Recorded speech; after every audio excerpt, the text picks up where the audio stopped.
Everyone, आप सभी का स्वागत है फिर से आज की एक नई क्लास पर। और जो आपका यहाँ पे पार्ट है, पार्ट 8 रहने वाला है, यानी कि जो मानव पोषण चल रहा था आपका ह्यूमन न्यूट्रिशन, उसका आज अंतिम पार्ट है। और ये मैं 1 से लेकर जो 8 तक के मैंने आपको पार्ट सोल्व करवाए हैं, ये सभी के सभी ऐसे पार्ट थे आपके, इनमें सभी के सभी ऐसे क्वेश्चन थे जो कि प्रीवियस ईयर के थे। यानी कि जितने भी भारत में पुराने पेपर हुए हैं आज तक के, 2015 से लेकर 2021 तक के, उन सभी के क्वेश्चन में आपको एक साथ लेकर आया था। उस सभी को मैंने अच्छा एनालिसिस के साथ आपको बताया था, और काफी सारे इनके एक्स्ट्रा पॉइंट भी थे जो आपको मैंने ऐड करवाए थे। लगभग मैं एक ही वीडियो के अंदर आपको 100 से 150 पॉइंट ऐसे बताकर जाता था जो आपके लिए काफी महत्वपूर्ण होते थे। यानी कि अगर आप इनका वेटेज देखोगे तो 8 वीडियो तक का वेटेज अगर हम मल्टीप्लाई करेंगे इसमें 150 का, तो आपका कम से कम 1200 क्वेश्चन का वेटेज बनता है। तो आप अगर इन पूरी वीडियो को अभी तक आप लोगों ने नहीं देखा है तो जाकर इन सभी वीडियो को देख सकते हैं। मैं इनकी लिंक आपको डिस्क्रिप्शन में डाल दूंगा। इसके अलावा मैं आज आपको फिर से एक बात कहना चाहूंगा कि आप नोटबुक और एक पेन अपने साथ लेकर बैठ लें, क्योंकि मैं जो भी आपको एक्स्ट्रा पॉइंट बताऊंगा उनको आप साथ साथ में ऐड करते चलेंगे। तो चलिए हम बढ़ते हैं आपके प्रथम क्वेश्चन की ओर।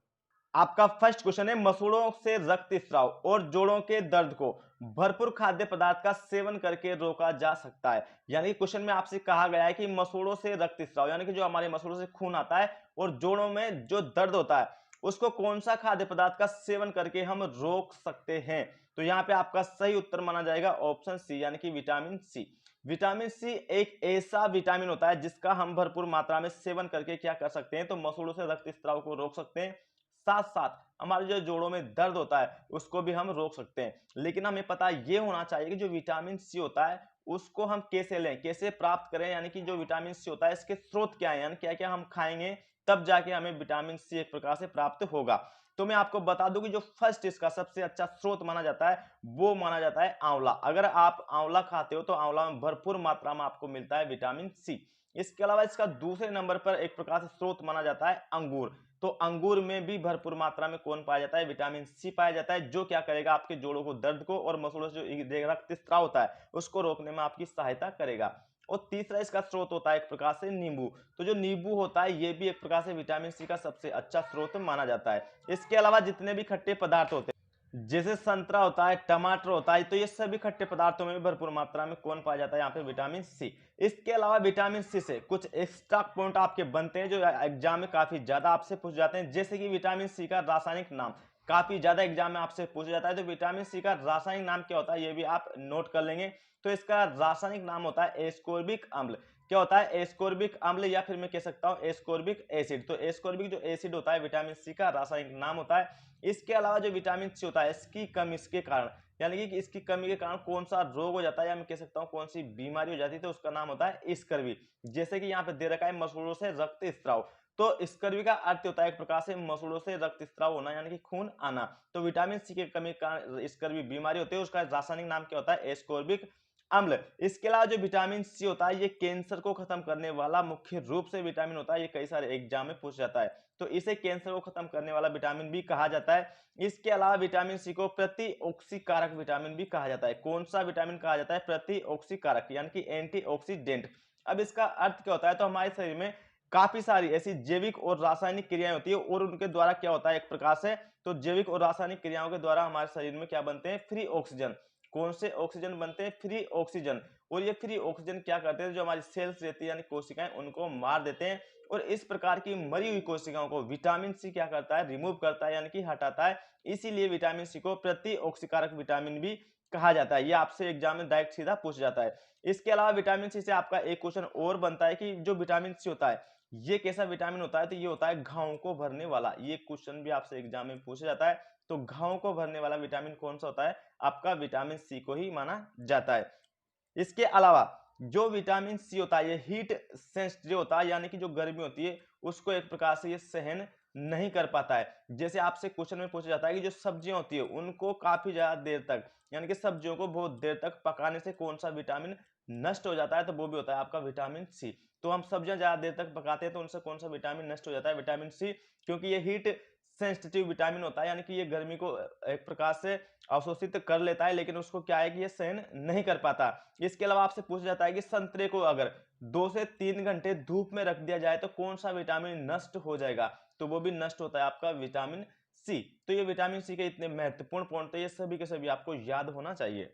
आपका नेक्स्ट क्वेश्चन है, एक विशिष्ट बीमारी को रोकने का सबसे अच्छा तरीका कौन सा है?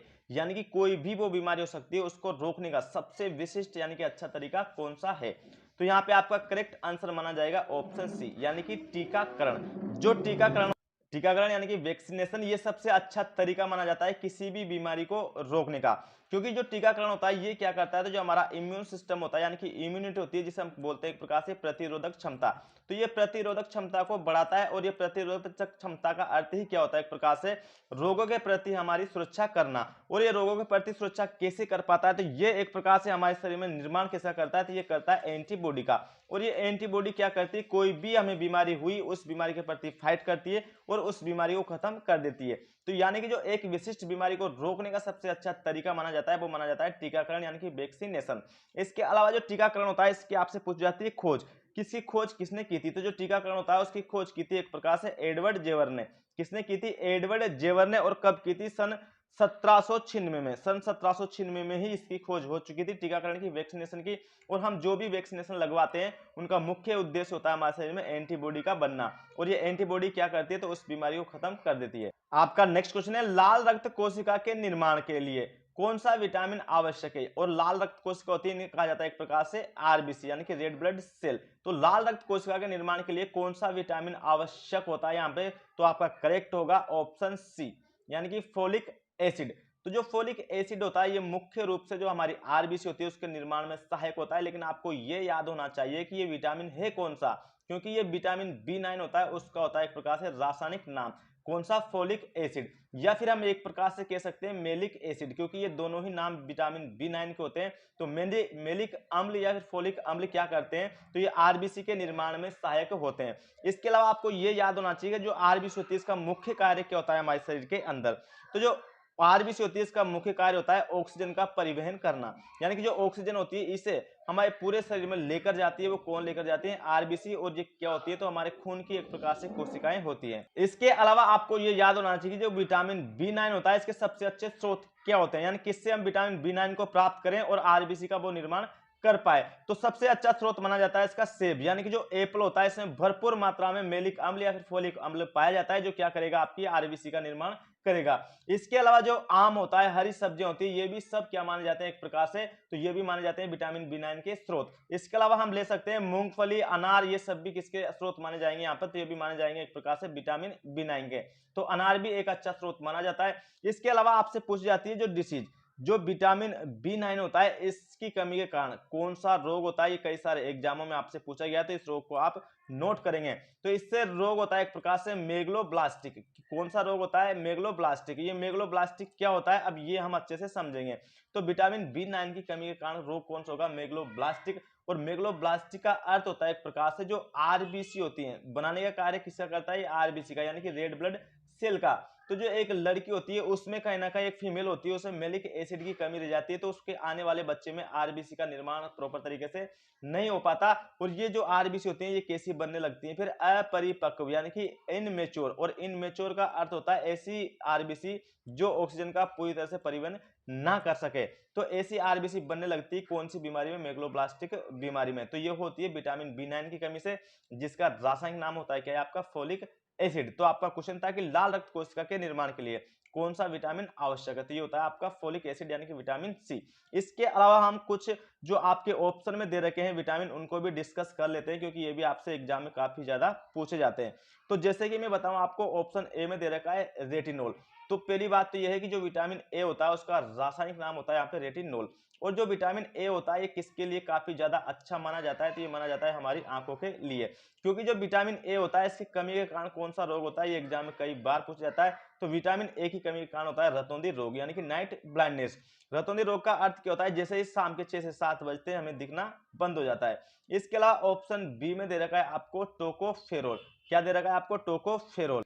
तो जो विटामिन ई होती है उसका रासायनिक नाम होता है एक प्रकार से टोकोफेरोल। और जो विटामिन ई होता है ये एक प्रकार से कौन सा विटामिन है? जो हमारी प्रजनन कोशिकाएं होती है उनके लिए काफी ज्यादा अच्छा माना जाता है, इसलिए इसको प्रजनन विटामिन भी कहा जाता है। इसके अलावा जो हमारी सुंदरता होती है उसको ये बनाए रखता है, इसीलिए इसको ब्यूटी विटामिन भी कहा जाता है। तो विटामिन ई होता है उसको प्रेग्नेंट विटामिन और ब्यूटी विटामिन भी कहते हैं। इसके अलावा इसे कहा जाता है एक प्रकार से कैंसर को खत्म करने वाला विटामिन। तो विटामिन सी भी कैंसर को खत्म करने वाला होता है और विटामिन ई भी कैंसर को खत्म करने वाला होता है, लेकिन मुख्य रूप से विटामिन सी कैंसर को खत्म करता है, ये भी आप याद रखेंगे। इसके अलावा जैसे कि आपको ऑप्शन सी में दे रखा है फोलिक एसिड, ये आपका आंसर था और ये होता है विटामिन बी9 का केमिकल नाम यानी कि रासायनिक नाम। इसके अलावा ऑप्शन डी में दे रखा है यहाँ पे कैल्सीफेरोल, तो जो विटामिन डी होता है उसका रासायनिक नाम होता है कैल्सीफेरोल। और विटामिन डी एक प्रकार से क्या होता है, तो हमारी बोन्स जो होती हैं हड्डियां, उनके लिए काफी ज्यादा अच्छा माना जाता है। अगर विटामिन डी की कमी हो जाती है तो कौन सी बीमारी हो जाती है ये भी पूछा जाता है, तो वो हो जाती है रिकेट्स। और ये ज्यादातर किन में होती है, तो ये बच्चों में होती है। जैसे 6-7 साल के बच्चे होते हैं उनकी हड्डियां क्या हो जाती है इस बीमारी में, तो उनकी हड्डियां हो जाती है एक प्रकार से कमजोर। तो आपका क्वेश्चन था कि लाल रक्त कोशिका के निर्माण के लिए कौन सा विटामिन आवश्यक है, तो यहाँ पे करेक्ट होगा आपका ऑप्शन सी। आपका नेक्स्ट क्वेश्चन है निम्न में से कौन सा अणु नाइट्रोजन युक्त प्रोटीन बनाने के लिए संयोजित होता है। तो यहाँ पे आपको ये बताना है जो प्रोटीन होती है एक प्रकार से इनका निर्माण किसके द्वारा होता है। तो यहाँ पे जो प्रोटीन होती है मैं कई बार बताता हूँ कि कम से कम 18 से 20 एमिनो अम्ल मिलकर किसका निर्माण करते हैं, तो ये करते हैं प्रोटीन का निर्माण। तो यहाँ पे आपका करेक्ट आंसर कौन सा हो जाएगा, ऑप्शन बी यानी कि अमीनो अम्ल। जो अमीनो अम्ल होते हैं ये क्या होते हैं, एक प्रकार से नाइट्रोजन युक्त प्रोटीन बनाने के लिए संयोजित होते हैं। इसके अलावा आपको ऑप्शन में हमें ये बताना है कि कमेंट बॉक्स में कमेंट करके ये बताना है कि जो अंडे होते हैं इनमें कितने ग्राम तो प्रोटीन होती है और इनका कौन सा भाग प्रोटीन वाला होता है और इनका कौन सा भाग एक प्रकार से वसा वाला होता है। इसके अलावा जो अंडे होते हैं उनके ऊपर इस प्रकार से एक कवर लगी होती है, वो कवर किसकी बनी होती है। आपका नेक्स्ट क्वेश्चन है नाखून और बालों में कौन सी प्रोटीन पाई जाती है। काफी ज्यादा महत्वपूर्ण क्वेश्चन है, कई सारे एग्जामों में आपसे पूछा गया था।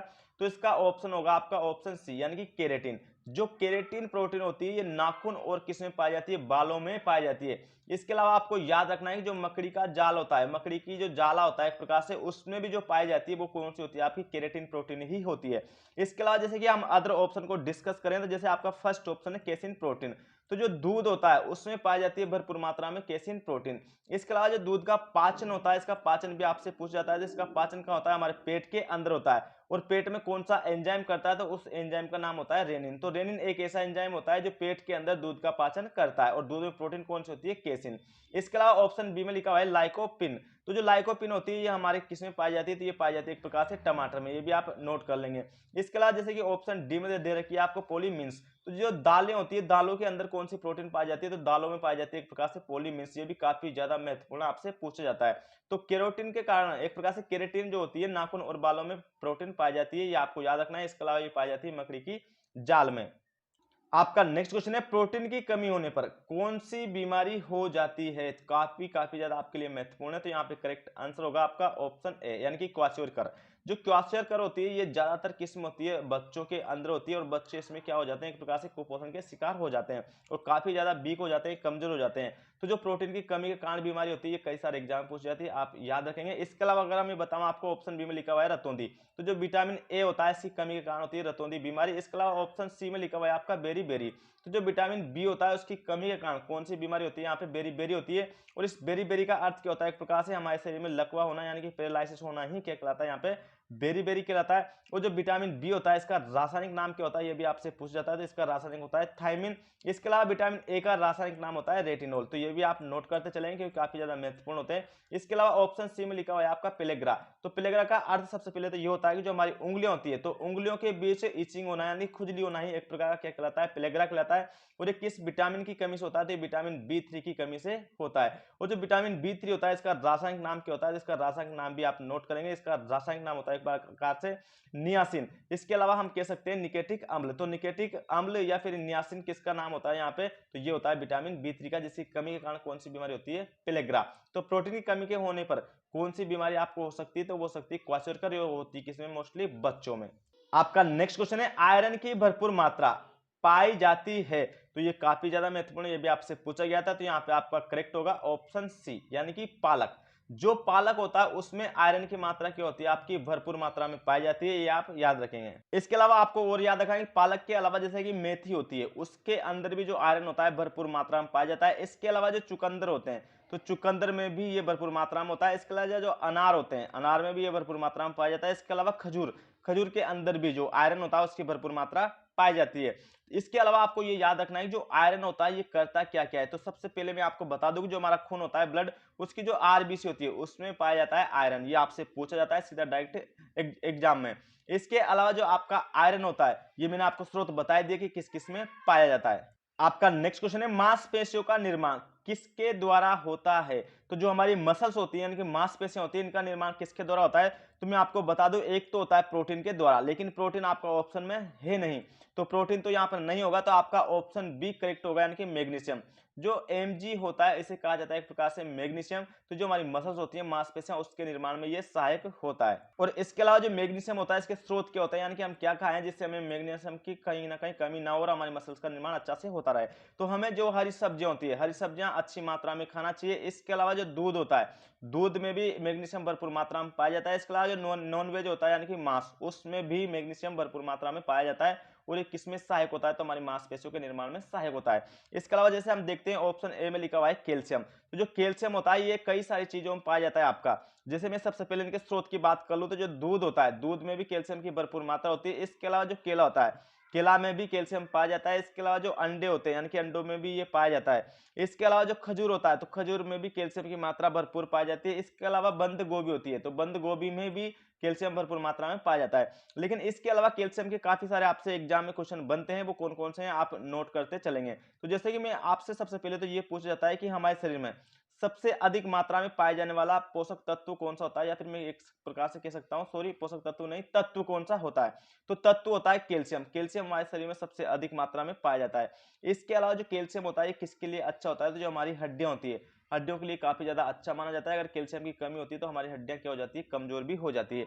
इसके अलावा कैल्शियम कहाँ कहाँ पाया जाता है, ये आपसे कई बार कई सारे एग्जामों में पूछा गया। तो जो हमारी अस्थियां होती है यानी कि बोन्स होती है, मैं आपको बता चुका हूं कि इनमें कैल्शियम पाया जाता है। इसके अलावा जो हमारे बाल होते हैं, तो बालों के अंदर भी कैल्शियम पाया जाता है। इसके अलावा जो हमारे नाखून होते हैं, नाखून में भी कैल्शियम पाया जाता है। इसके अलावा चौथा नंबर है आपका, जो एक प्रकार से हमारा खून होता है, ब्लड, उसमें भी कैल्शियम पाया जाता है, ये भी आपको याद रखना है। इसके अलावा होते हैं हमारे दांत, तो दांत में भी कैल्शियम पाया जाता है। तो इनकी ये लोकेशन आपसे पूछ ली जाती है, इनको आप याद रखेंगे।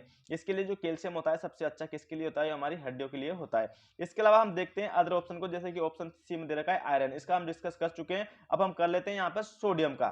तो सोडियम से भी आपके काफी सारे एग्जाम में क्वेश्चन पूछे जाते हैं, इनको भी आप नोट करते चलेंगे क्योंकि ये महत्वपूर्ण होते हैं आपके लिए, इसलिए मैं आपको बताता हूं। तो यहाँ पे चलो आपको सोडियम का बताता हूं मैं। जो फर्स्ट बात है सोडियम, सबसे पहले तो इनके स्रोत क्या क्या हो सकते हैं, यानी क्या हम खाएं जिससे हमको सोडियम प्राप्त होगा।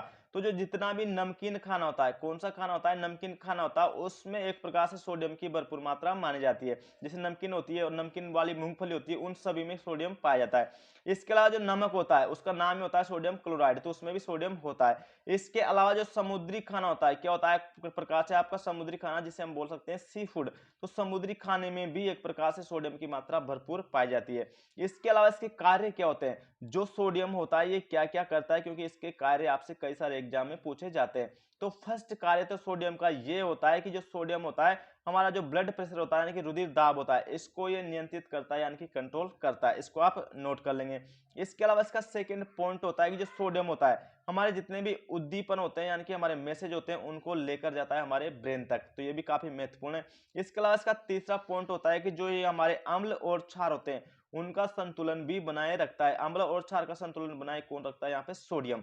इसके अलावा हमारे अंदर जो पानी की मात्रा होती है उसको भी ये कंट्रोल करता है यानी कि नियंत्रित करता है। ये भी आपके लिए पॉइंट काफी ज्यादा महत्वपूर्ण है, आपको याद रखना है। इसके अलावा जो हमारा ब्रेन होता है यानी कि हमारा दिमाग होता है, उसका विकास कौन करता है, तो उसका विकास भी यहाँ पर सोडियम करता है, यानी कि ये भी आपके लिए पॉइंट काफी ज्यादा महत्वपूर्ण हो जाता है। तो आपको याद रखना है सोडियम के जितने भी महत्वपूर्ण पॉइंट थे। तो आपका क्वेश्चन था कि मांसपेशियों का निर्माण किसके द्वारा होता है, तो करेक्ट आंसर होगा आपका ऑप्शन बी, यानी कि मैग्नीशियम, जिसे कहा जाता है Mg। आपका नेक्स्ट क्वेश्चन है, घेंगा यानी कि गोइटर रोग होने की मुख्य वजह क्या है। यानी कि जो घेंगा रोग होता है, सबसे पहले तो आपसे ये पूछा जाता है कि ये होता कहाँ है। तो ये घेंगा रोग जो होता है, ये होता है एक प्रकार से हमारे गले के अंदर। कहाँ होता है, गले के अंदर होता है। और ये जो होता है घेंगा रोग, इसकी मुख्य वजह क्या है, किसके कारण होता है, तो ये होता है एक प्रकार से आयोडीन की कमी के कारण।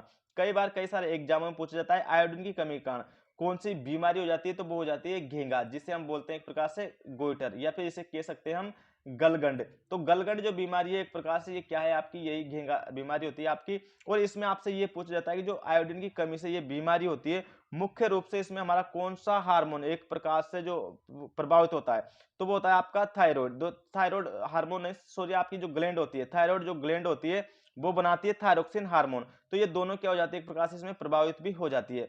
और जो ये सोडियम होता है इसका रासायनिक नाम क्या होता है एक प्रकार से, तो ये होता है सोडियम क्लोराइड। और मैंने आपसे ये भी कहा था कि जो एक प्रकार से, सॉरी आपका ये, हाँ सोडियम क्लोराइड, क्योंकि ये नमक में भी पाया जाता है। जो आयोडीन की मात्रा होती है ये भी भरपूर किसमें पाई जाती है, आपकी सोडियम के अंदर। और जो आपका आयोडीन होता है इसकी कमी के कारण जो बीमारी होती है, तो कई बार एग्जाम में पूछ जाती है, आप याद रखेंगे। आपका नेक्स्ट क्वेश्चन है, निम्न में से कौन सा खनिज तत्व इंसुलिन हार्मोन के निर्माण में सहायक है। यानी कि जो इंसुलिन एक प्रकार से हार्मोन होता है हमारे शरीर में, जो किसके निर्माण से सहायक होता है, यानी किसके निर्माण से बनता है, तो यहाँ पे करेक्ट आंसर होगा आपका ऑप्शन ए, जिंक, जिसे बोला जाता है एक प्रकार से जेडेन। तो जो जेडेन होता है किसमें सहायक होता है, ये इंसुलिन हार्मोन के निर्माण में सहायक होता है। इसके अलावा जो जिंक होता है ये कहाँ कहाँ पाया जाता है, जो हमारे आंसू होते हैं, आंसू के अंदर भी जिंक पाया जाता है, ये भी आपसे एग्जाम में पूछा जाता है। इसके अलावा जो हमारा स्वेट होता है यानी कि पसीना, पसीने में भी जिंक की मात्रा पाई जाती है, ये भी आपको याद रखना है। इसके अलावा ये कई सारे जो हार्मोन होते हैं हमारे, उनको क्या करता है, ये कंट्रोल भी करता है। इसके अलावा जैसे कि आपको ऑप्शन में दे रखा है कॉपर, तो इस कॉपर से भी आपका क्वेश्चन बनता है। तो जो कॉपर होता है एक प्रकार से हमारे खून में भी पाया जाता है। इसके अलावा जो बाइल जूस होता है यानी कि पित्त रस होता है, उसमें भी एक प्रकार से कॉपर की मात्रा पाई जाती है। इसके अलावा अगर हम बात करें ऑप्शन सी की यानी कि पोटेशियम की, तो पोटेशियम से भी क्वेश्चन बनता है। तो जो हमारा ब्लड होता है, ब्लड में भी पोटेशियम एक प्रकार से पाया जाता है। इसके अलावा जो हमारी किडनी होती है जिसे हम कहते हैं एक प्रकार से गुर्दा, तो गुर्दे में भी पोटेशियम पाया जाता है, ये भी आपको याद रखना है। इसके अलावा पोटेशियम क्या करता है, तो जो हमारा ब्लड प्रेशर होता है उस ब्लड प्रेशर को भी क्या करता है, रेगुलेट करता है यानी कि नियंत्रित करता है।